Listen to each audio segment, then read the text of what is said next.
advisable to adopt a resolution ordering and calling a special capital outlay override election. And I do have a card to speak on this. Mr. Zook, do you want to speak after the presentation to see what?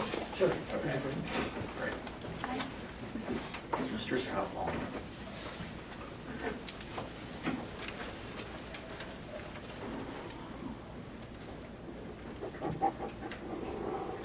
Mr. President, members of the board, good evening. This item tonight is a potential action item to consider and possibly call for a capital override to be placed on the ballot this November. Included in your materials, your board docs materials and the slideshow tonight, after the questions slide is a repeat of last week's or last board meeting's presentation, just in case it should become helpful in any kind of review. So I won't go back through that, but instead just taken some of the pieces, some facts from those slides and just kind of summarized. And really the point to be made from that whole thing is we don't have any kind of return of state funding or state support for capital spending in the foreseeable future, at least as far as I can see. And without any kind of action on our part, some very difficult decisions will have to be made regarding capital funding, both with building renewal or maintaining our buildings after a couple of years from now, and but more soon in the area of curriculum materials and technology.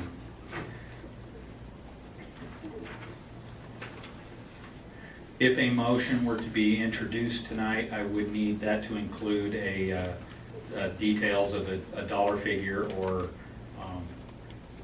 some kind of ceiling, because I think it's the resolution that you have in your materials now is for $2.9 million, the lesser of $2.9 million, or 10% of our revenue control limit, which is about $2.8 million. Well, it's closer to 2.9, and that's typical of how districts do that, so it puts a ceiling on the amount. But if our enrollment were to drop, that revenue control limit would drop as well, and so would that override. So you can call for any amount you see fit up to that 10% figure, but so we'll need that included in the motion so that I can rewrite the resolution, have you sign it and send it off, or should you decide to go that route. Let's see what else right there. Yeah, again, the override lasts for 7 years. I think everything else we discussed. And Mr. Stoltz has some additional information.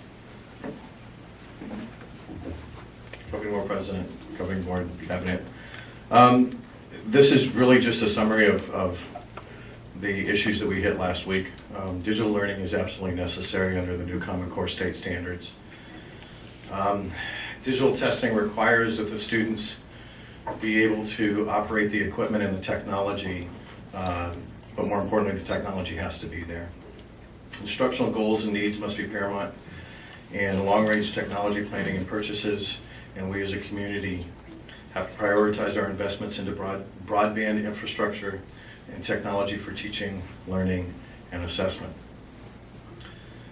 And as we pointed out last year, or at the last board meeting, that our current state of technology, curriculum, and equipment, and the capital funding that we're getting or not getting from the state at this point, Creighton School District will continue to fall short of the curriculum requirements and the technology to support the curriculum and assessment.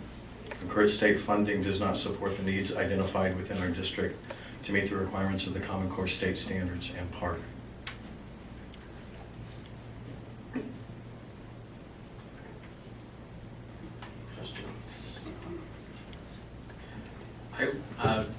Mr. Walmer and Mr. Stoltz, it seems that at the Capitol this has been an item of discussion that there will be a need for more, as you said, technology, more devices for students to take these tests. And I believe the governor included in her budget some additional funding, not to make every school one-to-one, but it was going from something like 1 to 8 to 1 to 5, I think, in terms of how many devices we need.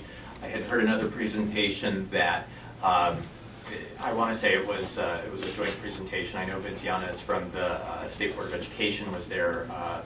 Representative Doris Goodale, the chair of the Education Committee, but I don't remember who it was that said it, that basically, maybe the governor's education advisor, that you only need as many devices as your largest cohort. But I think you mentioned to us last time that if that happened, it would take us something like 2 or 3 or 4 months to complete all of the tests. So what do we need in terms of technology in order to comply with the PARCC assessment? That is still a gray area. We've been working towards our technology review with the state and with PARCC. Currently, they're saying approximately that we're going to have a 20-day window to do our testing. They've said that the exams will last somewhere between 2 to 4 hours per subject area. We're looking at least 2 subject areas per grade level 3 through 8. So when you look at that, you can't just be doing the 3rd grade at one time, because just the number of hours in a day that we have, it's going to take 2 to 3 days to test a grade level.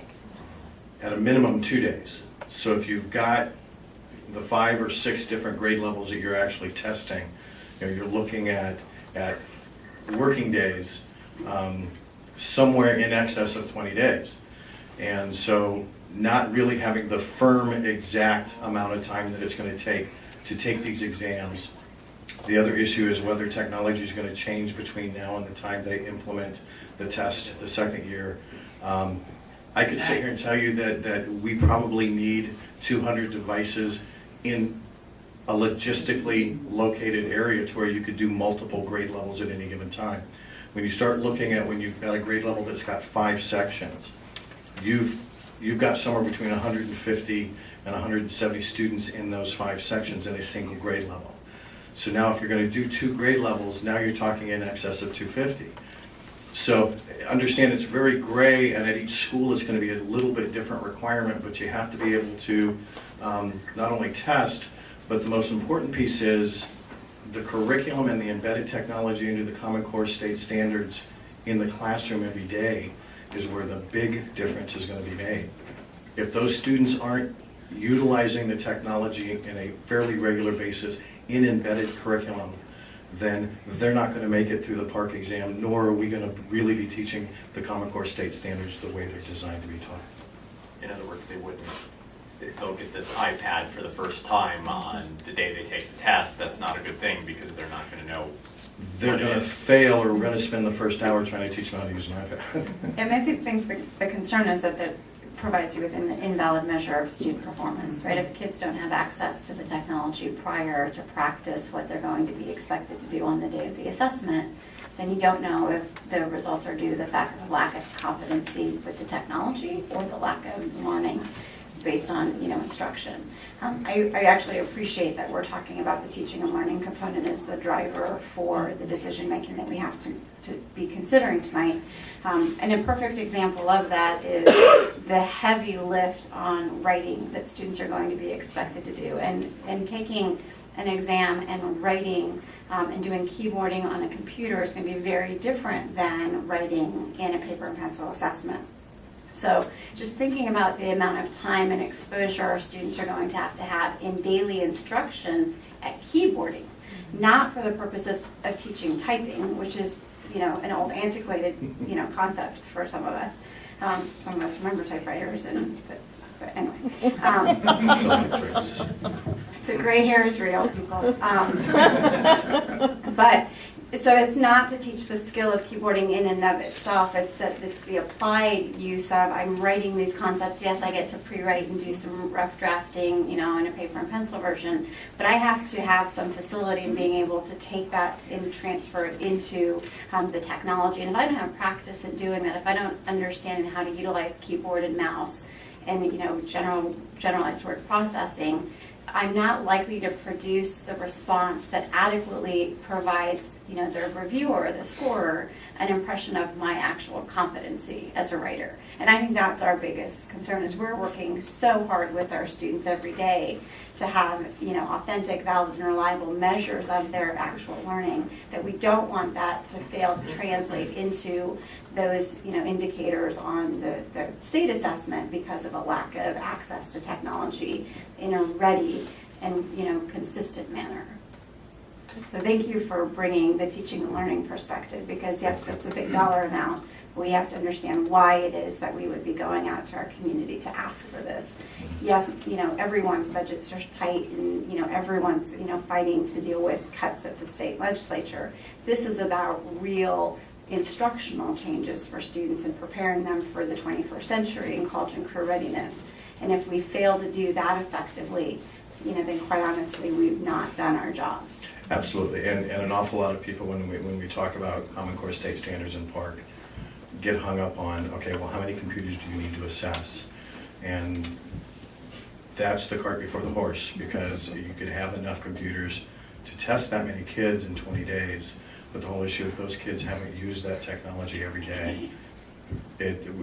We're again going to have erroneous data coming back from the state. And before we get too far into the discussion, I would like to hear from Mr. David Zook, since he completed a white card. If you're want to come up. Sure. You have up to 5 minutes. 5 minutes. Tell us who you are and what you think. My name is David Zook, live at 3517 East Meadowbrook Avenue. Thank you, Mr. President and the Governing Board, for listening to my comments tonight. There's about 40 things going through my mind right now at the same time, so some of it's going to be stream of conscience, some of it is just going to just questions, because I'm not quite sure where all this is going. I completely see where the need is. I completely agree with what you have just said, that we need to do this on a regular basis, and we've got to figure out a way to pay for all of this.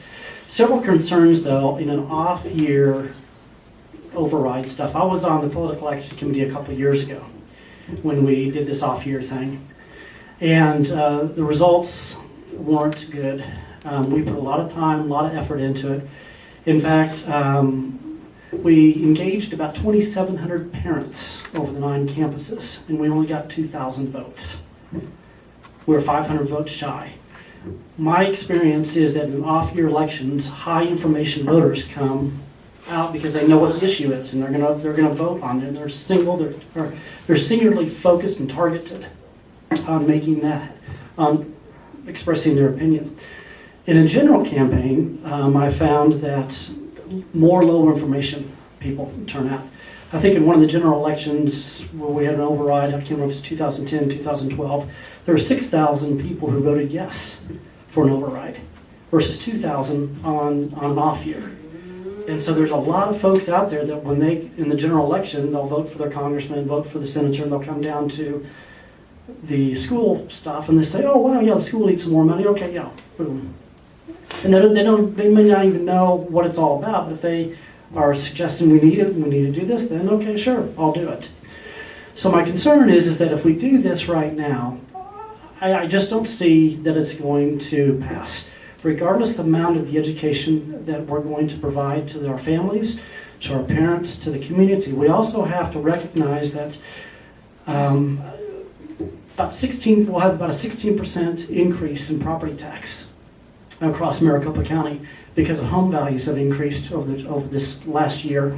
And just for the first 5 months of this year, that's also increased another 16 to 20% in this area. So over a 2-year period, you're having a property tax increase of nearly 30 to 35%. Now, when the common person sees that, and then they see an override, they're going to, wait a second, well, I'm already giving the school so much money, when they don't realize the ratios that go behind all of that in order to make that happen. So you have to come over that hurdle. You have to overcome the hurdle of this a highly active group of people on an off-year election are going to be very pointed about getting out the vote. And I think that if you want to do this, and I think it's a good thing to do, I think if you can wait till next year, I think you can save a lot of expense in all the administrative costs to do the polling and get all that business and the thousands of dollars you'll have to for a political action committee and get all those folks together. when I just don't think it's going to happen this year, but I think it'll probably happen next year. Now, I don't know financially if we can hold off that long or not. I don't know if the rise in property taxes will increase the M&O for the district and the capital expenditures and what that's going to look like. Maybe Mr. Walmer could give some projections on that. That's just where I'm coming from on it. And I've talked to a few other folks, and they're a bit uneasy about this because they're thinking kind of the same way that I'm thinking on it. Thank you. Thank you. I think we probably had more questions coming here, so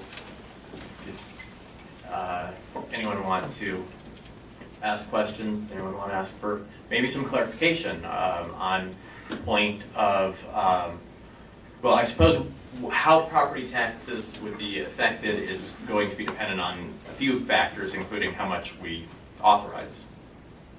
Is there any guide in terms of what, based on our current valuation, if it's per $1 million or whatever it may be, what that comes out to? Yeah. So this is calculated on an assumption that our override equaled 10% of our current revenue control limit, and that impact would be $86.10 per $100,000 in assessed valuation.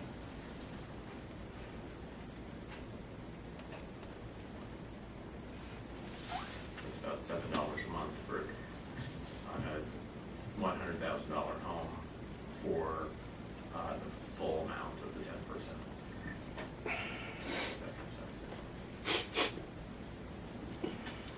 And Scott, just to clarify from the timing perspective, obviously, I was raising the concerns at the last meeting around community support for the override to begin with, because I appreciate looking at the data that you provided the last time, in terms of the voter turnout, that that's a much greater challenge in an off year, all things being considered. From what I recall at our last meeting, this is really, we're sort of in dire straits, if you will, in terms of the timing and perspective. We're going to run out of our carryover. We're going to have some critical concerns and issues, if we don't move forward in this next cycle. That, from your, professional judgment, we really don't have the flexibility to wait till the next general election. Is that correct? Or, we obviously could choose not to, but in terms of having to address the needs of our schools. We'll have to do something. We'll have to reduce something. That's what we'll be back with. How much exactly or what I can't say, but we will not have the funds to continue what we currently do for another year beyond this next one, without some kind of unexpected action from the state. So to speak to that point, one of the pieces that it would probably be advantageous for us to consider, depending on, regardless, I think, of either way of the vote, is that, what is the plan B?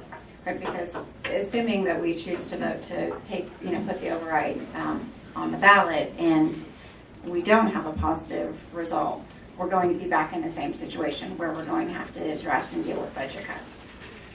Correct? True.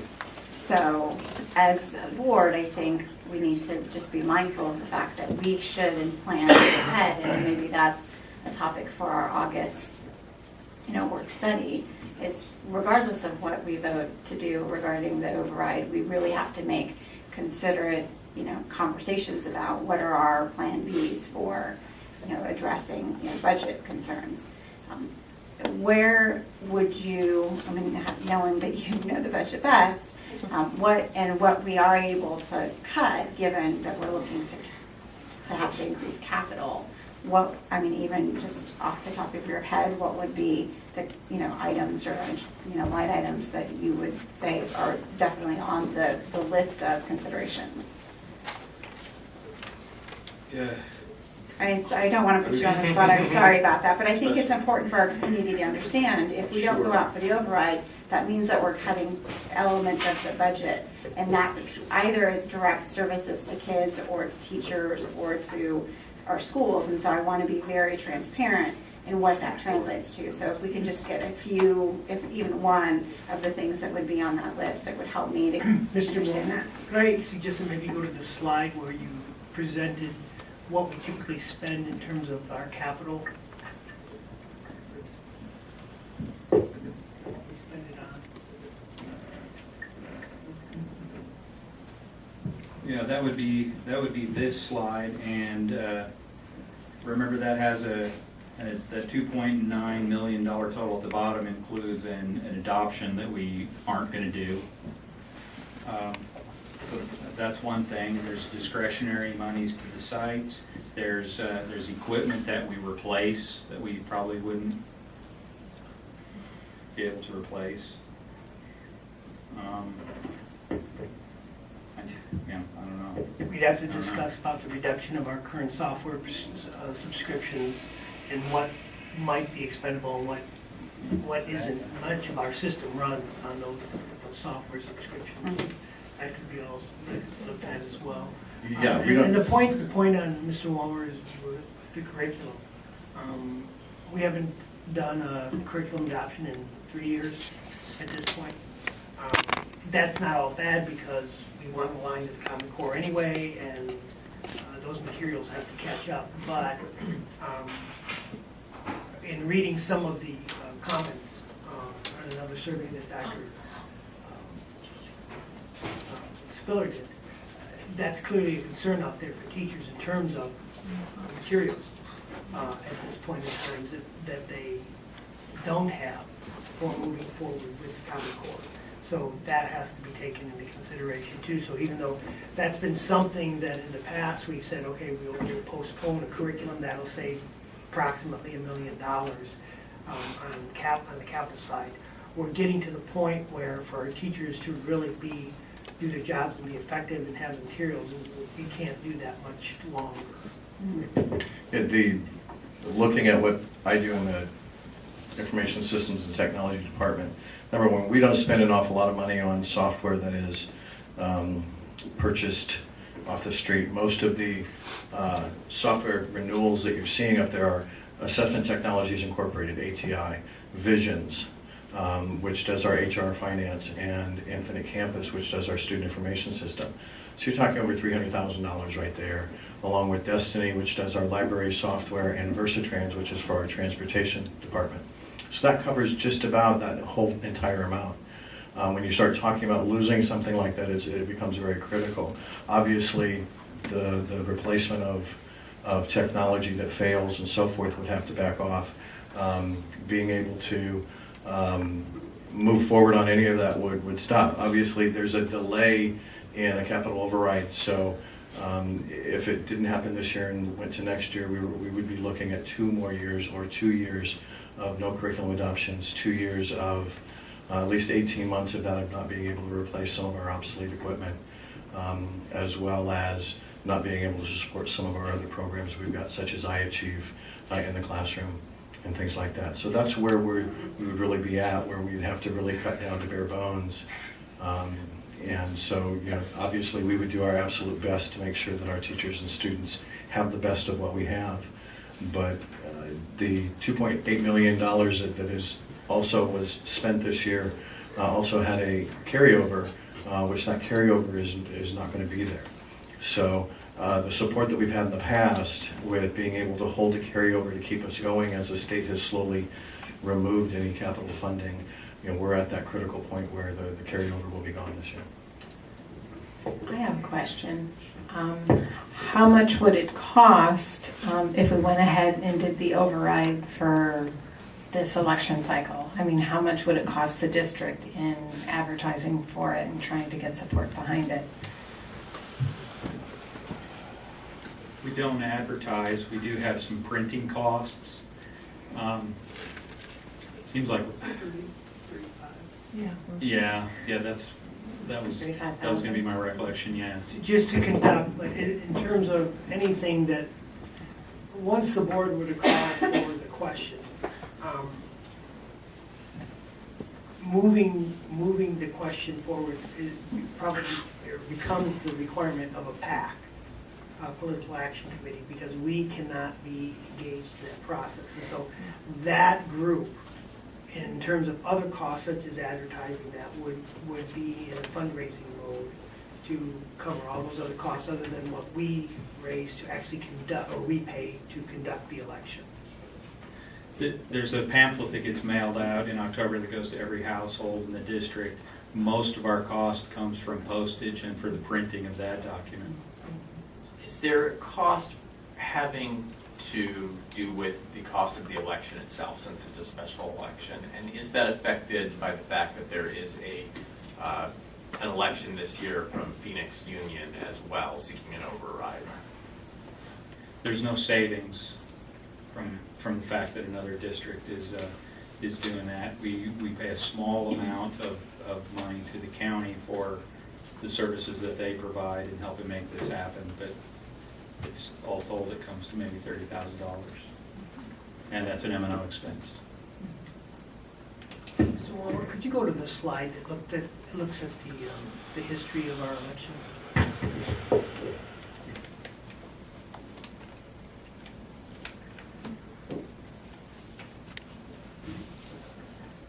I think this confirms what Mr. Zook discussed. I think something to look at on the November 8th, 2011 election was, first of all, the timing in terms of the economy.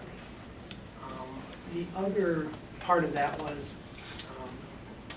a decision was made to go after two things: a capital override and an M&O override. I think looking back on that, that made it much more difficult to communicate any message, the message out to the community, to the voters. And I think in looking at that, that's part of the consideration, part of the variables, I think, that probably contributed to the results that we received. I'm also looking at property taxes and what they have run. If you didn't know, your property tax information is all online, but I don't know all of your addresses, so I'm not searching all your property tax information. But I know mine has gone down considerably because I live in a condominium. And, you know, we've had the discussion before that it's not, property taxes kind of are a zero-sum game in that, you know, if everybody's property value goes up 50% in 1 year, it doesn't mean we all have 50% higher property taxes. It would be something relatively close to what it was the previous year with, you know, changes in formulas, et cetera.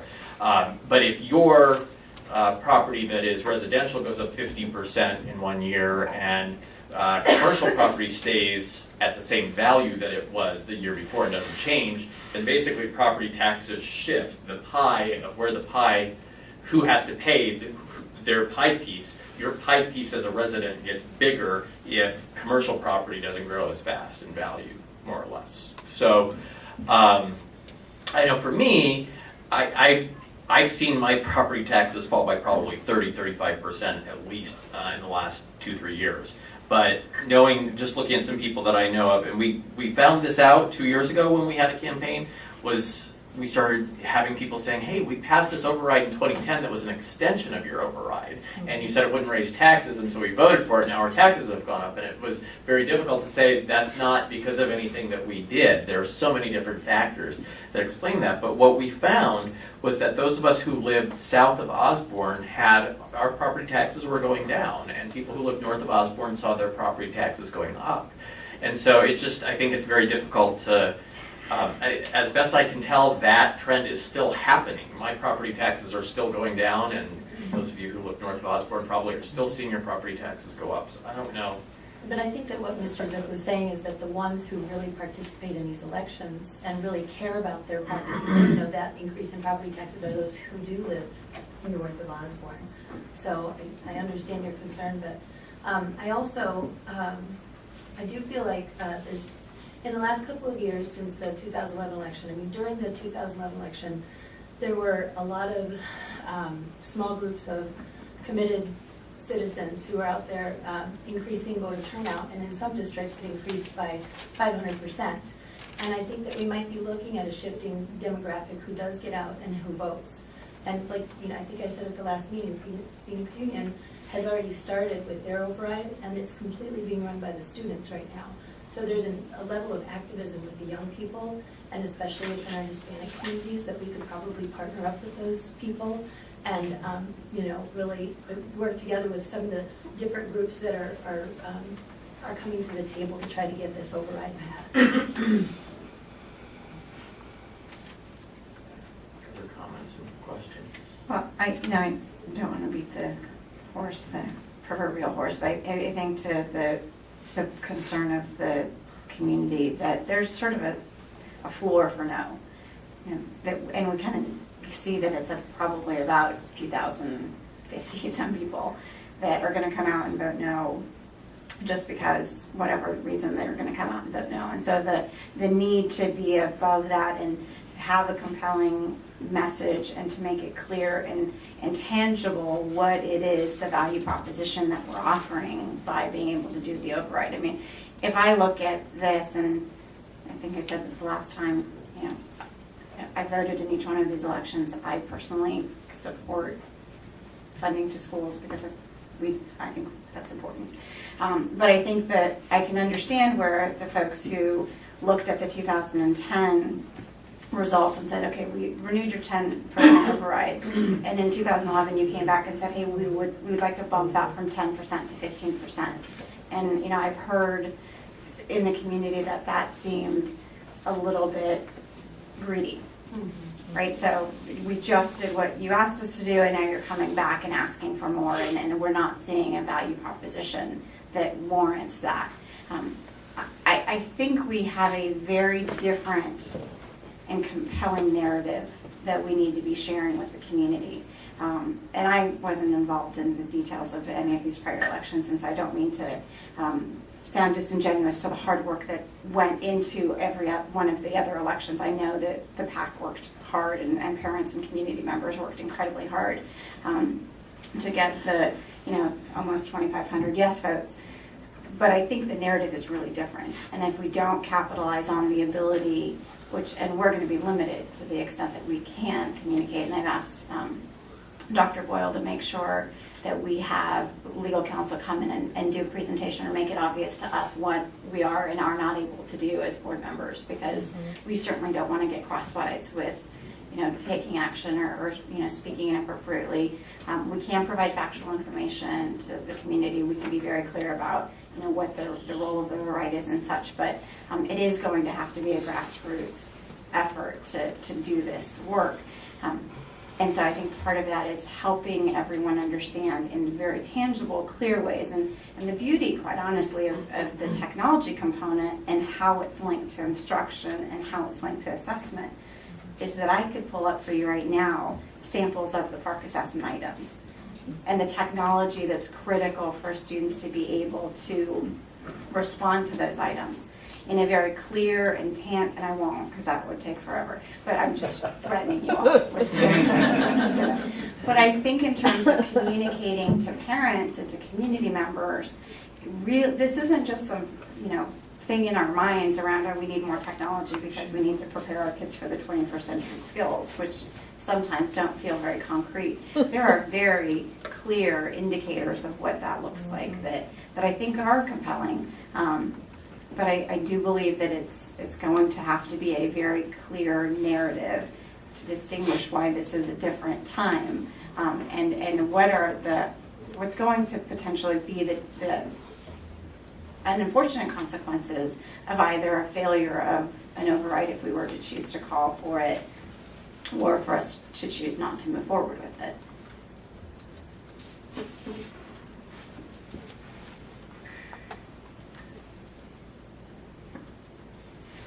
And I think whenever it becomes an issue of, if the issue is property taxes, we lose. Because if it's just that issue in isolation, well, we want to pay taxes or not pay taxes. Well, no. But, you know, I think if people see what they're getting for it, There certainly are some issues. In 2011, we went out for both going from a 10 to a 15% override, and we went for a capital override. And we had just gotten an override passed by very large margins, as you can see the year before. So maybe we are being more conservative. We're not asking for as much. And we also, I think the option could be out there. We don't have to ask for the full amount. I'm sure that it would, if we get the full amount, we would find very good use for it. And we would probably still be in a little bit of a bind if we went for something less than the full amount. But that's a judgment call for this board to make. Mr. Wilmore, could you speaking the difference between just because I don't like to do math after 7 o'clock in the evening, what would be so it's about 2.8 million if we did 10% of the RCL in terms of just, rough dollars, the breakdown, let's say 8%, 9%, 10%.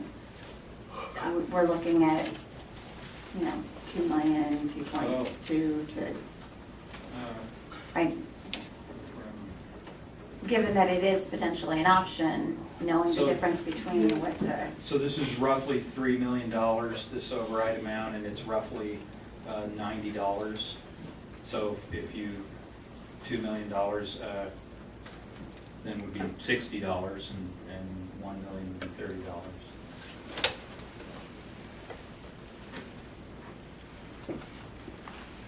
Is that the nature of the Yeah. question? Thank you, just to kind of get a sense of what the Yeah. impact would end up looking like for the homeowner. So this is at 10%, or what percentage rate? This is at 10. 10% of our revenue control limit right now, or the budget that we just proposed tonight, is this $2.9 million figure roughly. So the legislature hasn't finished yet, so that budget's based on what I believe they're going to do. But as for right now, that's what I think it's going to be. So yeah, about $30 per million, per $100, per $100,000 in assessed valuation. So the language on the ballot would be 10% of your property taxes will be paid into this, more or less? No, No. the language of the ballot would be the district is asking for an override of however much of a dollar figure, but not to exceed 10% of the revenue control limit. So should our enrollment change and that ceiling would rise, we would be limited to the dollar figure. Should our enrollment fall, so would fall our override amount. Okay.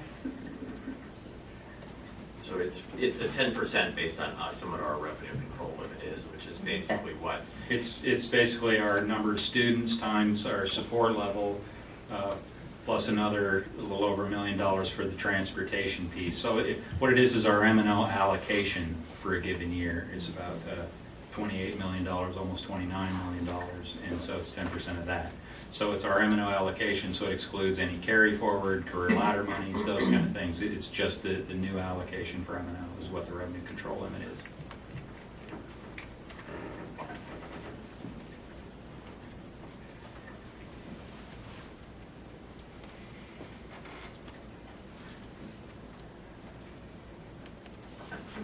Thinking going on here, I think it's a difficult call.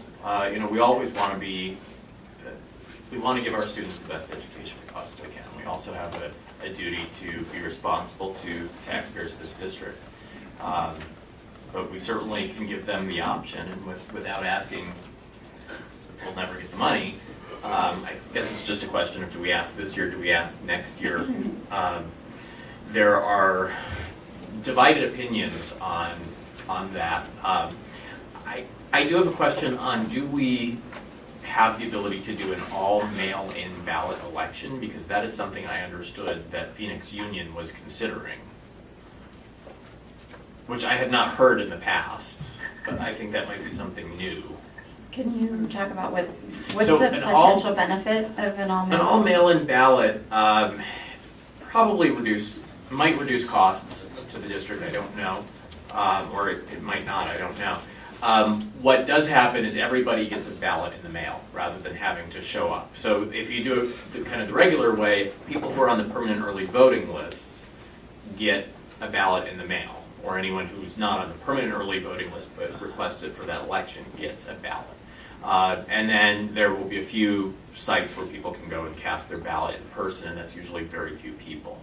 So if you did a vote by mail, all vote by mail election, everybody, whether they're on the permanent early voting list or not, would get a ballot in the mail. So probably you'd have a lot more ballots. On the other hand, it may be more friendly people. The more people, generally the more people we get out to vote, the more it helps us. On the other hand, it's also harder to raise the money to reach that amount of people. And to answer an earlier question in terms of cost, in terms of what the PAC usually raises to support this, obviously the district can't do anything, but the PAC can usually spend somewhere between $20,000 and $30,000. When we got the bond passed in 2009, it just seems to be that people are, for some strange reason, more willing to support the bricks and mortar than they are to support anything that goes on inside the bricks and mortar. And so I think we had a budget of, I don't know, $3,000, $4,000, $5,000 maybe that time in 2009, and we got that passed, but we also lost our override renewal. Which was odd because the thing the voters passed was what raised their taxes, and the thing that would have kept their taxes the same, they voted down. So I think there are different ways of looking at it in terms of what's better, and I also think that there are perils. There are perils of going out early. There are perils of waiting. It seems that the legislature every year has been shifting more and more of the cost of funding our district onto the local taxpayers. So sometimes when you see Creighton's property tax go up on your tax bill, it's not because we have taken an action on the board. It is that the state legislature, while they're required to have a 2/3 majority to raise most taxes, one notable exception that they've taken advantage of is the QTR, or the qualifying tax rate. And that is what determines, okay, so by formula, the Creighton School District is eligible for, let's say, $30 million in a given year. What percentage of that comes from the state's general fund, and what comes from the taxpayers is expected to come from the taxpayers in that district. And that's determined, I believe, by the qualifying tax rate. And you can correct me if I'm wrong, so I don't mind that. And I remember a couple years ago, we had looked at that issue. It had gone up from local property taxes supporting 31% of our district's operation to 46% of our maintenance and operations anyway. So as that continues to happen, as the legislature has made changes that move the property tax burden a little bit away from businesses and more onto residential, another year from now, property taxes have gone up even more without us doing anything. So in that way, it may be even harder in 2014. I think you could make an argument in 2014, people's property taxes are going to be even higher. They may be even more upset. And in 2013, we honestly, there's still a chance. I don't think Medicaid is going to be on the ballot, but there's some talk of a special election. So I don't know. We may have a large turnout. Sometimes you really can't predict what's going to happen politically, and you just have to go for it. So I don't love the idea of going out this year. I wish that we had talked about this earlier. I wish that we had a little bit more time to plan, but I think that we're I think there's a need, and I think I would tend to support going out for something this year. It's a thought.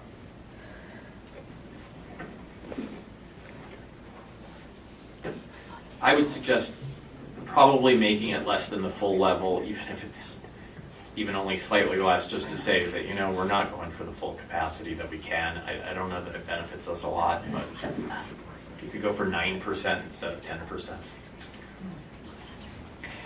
May I ask a question? Does the board, if the board votes on this evening, do they have to declare the percentage at this meeting, or can they address that at the second meeting this month? Seeing again if maybe the legislature passes a budget in the next 2 weeks. That'd be an option. I'm sorry, what would be an option?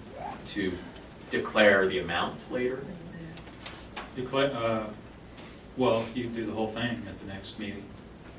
I thought we had. Don't we have June 8th as a, A deadline to notice the county. That's what they want. That's what the county wants, that's true. And the resolution Is though there an does option to say, do something other than what the county wants? Well, the statute and the it is the county's district's intent. deadlines are different. and we've already,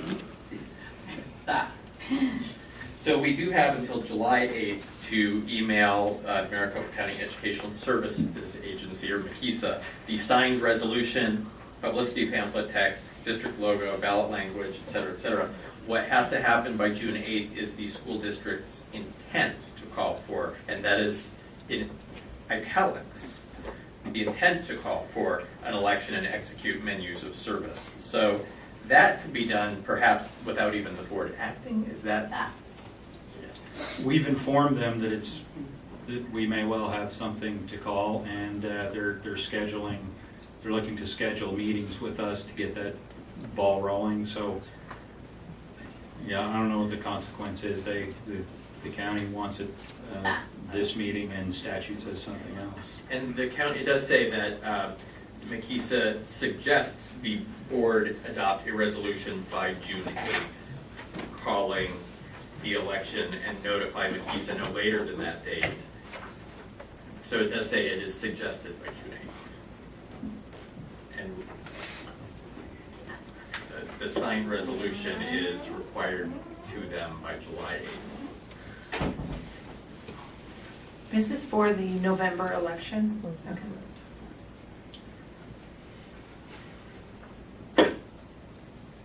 yeah. Well, I think if I'm looking at the timetable, what's confusing is that we have one section that says the resolution must include language. And on the same date, we have this intent in italics to say, you know, we may call for an election. So it seems like those two things are conflicting with one another.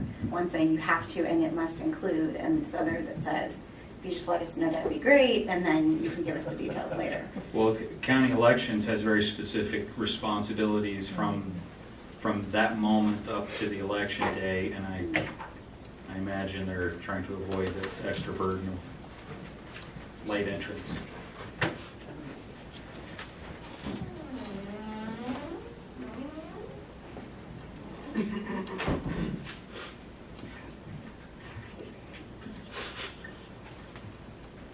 I've not heard anything from the state to suggest that there's going to be additional funding for.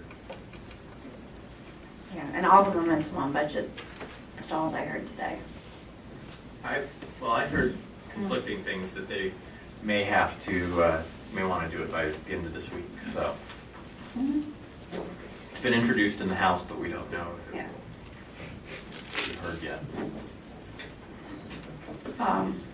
Well, I think considering that I'm not sure that we have clarity on whether or not we can call for indicate our intent, notwithstanding identifying a dollar and or percentage amount to be determined at our next meeting. I would certainly don't want to put the district in a position of having to have those, you know, those elements of the notice ready to go for the June 8th deadline and then not have done that and miss a window if that's the board's discretion that we want to move forward. I think if we're going to call for it, you know, we should call for it and then have a discussion about what the percentage is. Traditionally, oh yeah, I see what you're saying. Traditionally, it's districts don't ask for a percentage, and a capital override like an M&O, it's a dollar figure, but by statute, it can't exceed the 10% figure. So even if y'all called for $1 million, it would still say, but not to exceed 10%, even though that would never happen. In the event So of it's- a horrible catastrophe. So yeah, I think, But, knock on wood. So it would be a dollar figure probably that you discussed. rather than, I just have a question. If we were to call for the override and it loses, are we able to come back next year and call for it again? Yeah, in fact, you can see on the schedule here that We've done that. Okay. 3 years in a row. Alrighty. Could you repeat your question? Oh, I was asking if we were to call for the override and it fails, are we able to come back next year and call again? So, yeah.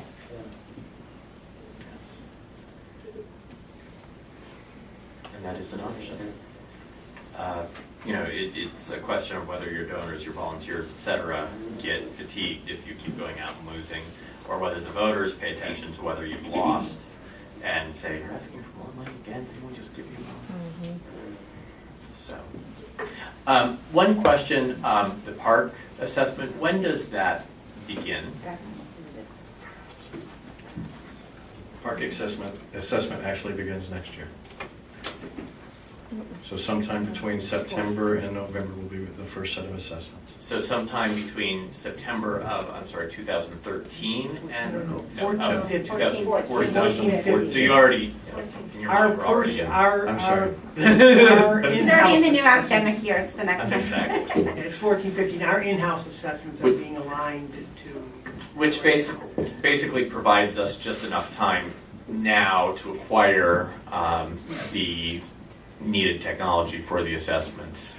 The real problem would be sometime between, understand it, even if it was passed in November, the first dollar amount wouldn't be seen until July 1 of 2014.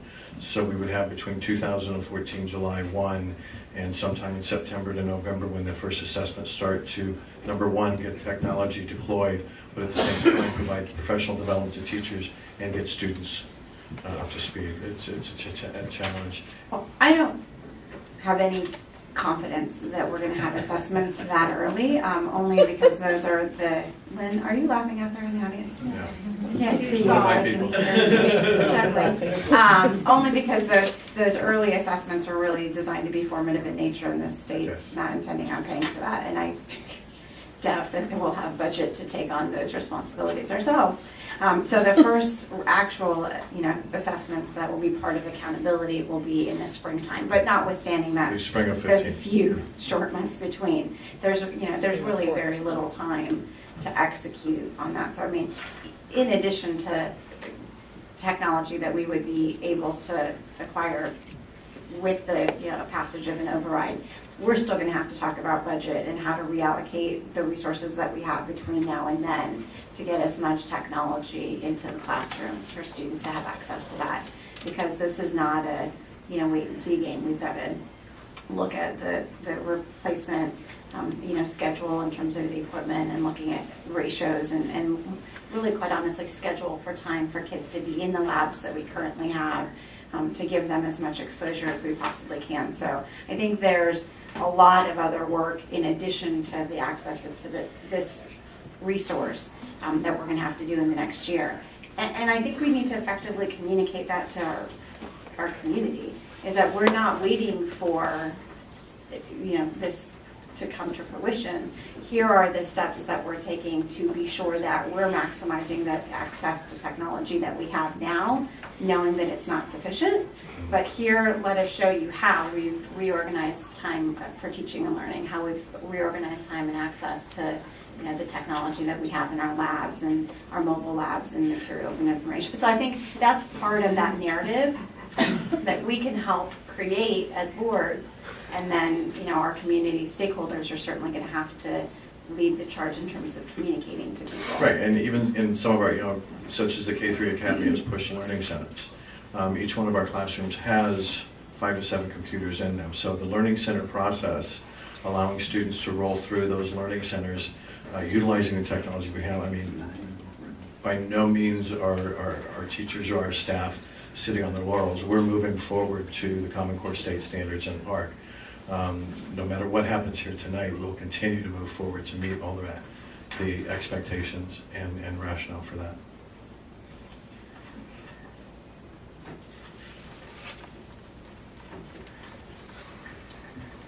Well, despite my, I have concerns, I have reservations that we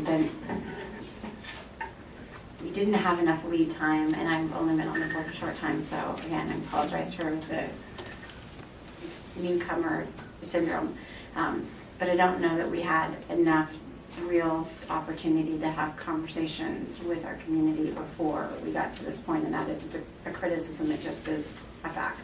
Notwithstanding those reservations, I'm inclined to move forward with calling for an override, but I'm intrigued about the idea of not calling for the full amount, and then, making a genuine effort to communicate the actual real need, and not wanting to be perceived as asking for more than we need, even though I think we can make the compelling argument that we need all of what we need. But I'm interested. I'm not sure that I'm convinced yet that it's a good idea, but I'm interested and want to talk more about whether or not, what do we think what advantage is it in terms of the, community perception about calling for, $2.7 million as opposed to 2.9. I mean, it seems slightly insignificant, and that's not really the appropriate word to use, but it doesn't seem like it's a significant amount in terms of what we'd be calling for. But those $200,000 in terms of translating to technology is a significant amount. Yeah. So our current capital budget, and I need to, there it is the resolution. I'm trying to go back to. Do I need to go into the previous agenda? $2,800,076. Yeah, so I see what our current budget is, and the funding for that came from what? I know some of it was carryover, I guess. Okay, so we had an allocation of 1.1 million and a carry forward of 1.1 million, and that was a not fully funded budget, basically. Was that correct? Traditionally, if you go back before the economy crash, we got about $4 million a year. About 300 of that was unrestricted and soft capital, and about $1 million was building renewal. So we have. School Facilities Board. So going forward, I guess the question is, would like to have 2.8 million. Maybe we could get by with 2.5. I don't know. What will we have that's coming in from the state in terms of an allocation that we need a capital override to kind of fill that gap? Is it zero? Is it another 1.1 million? I know we don't You want to have. go to that chart, Mr. Wall? Carry forward. It shows the yearly progression of the cuts. Is that the one? I think you got your. It's the bar chart, it's the capital Oh, operations yeah. that are structured.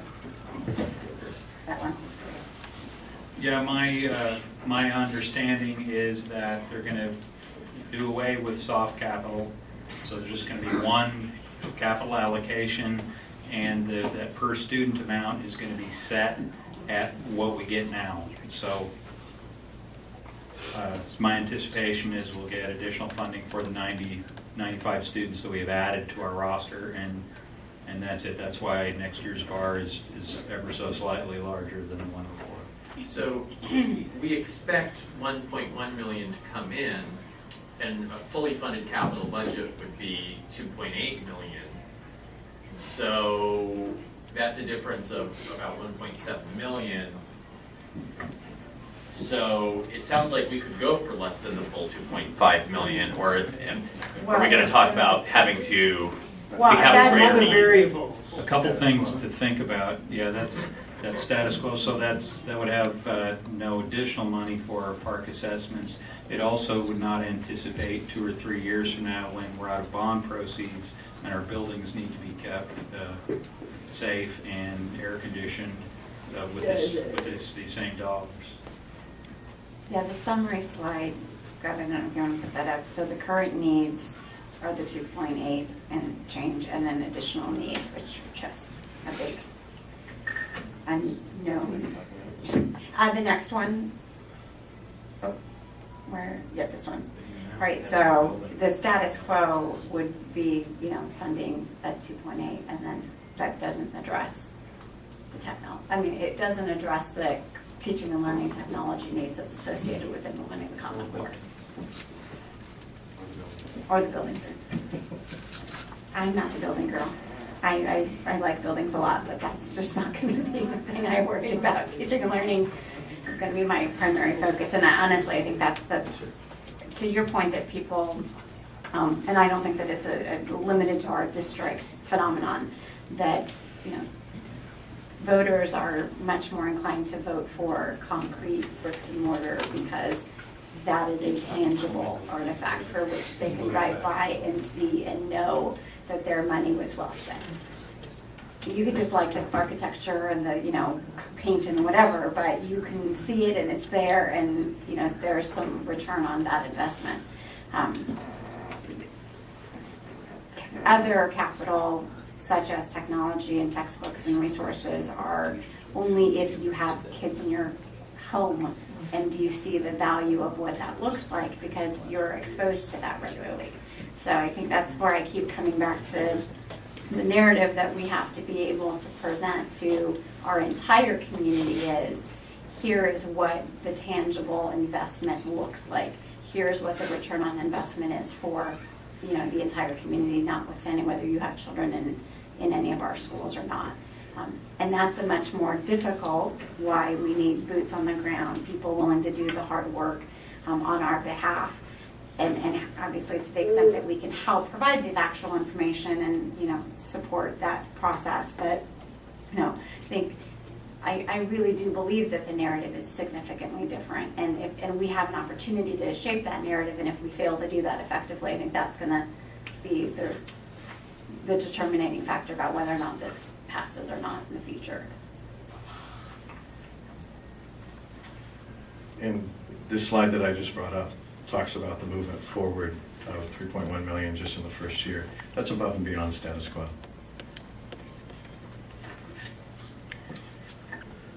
So that is the 3.8 million instead of a 2.8, or is that in addition to a 2.8?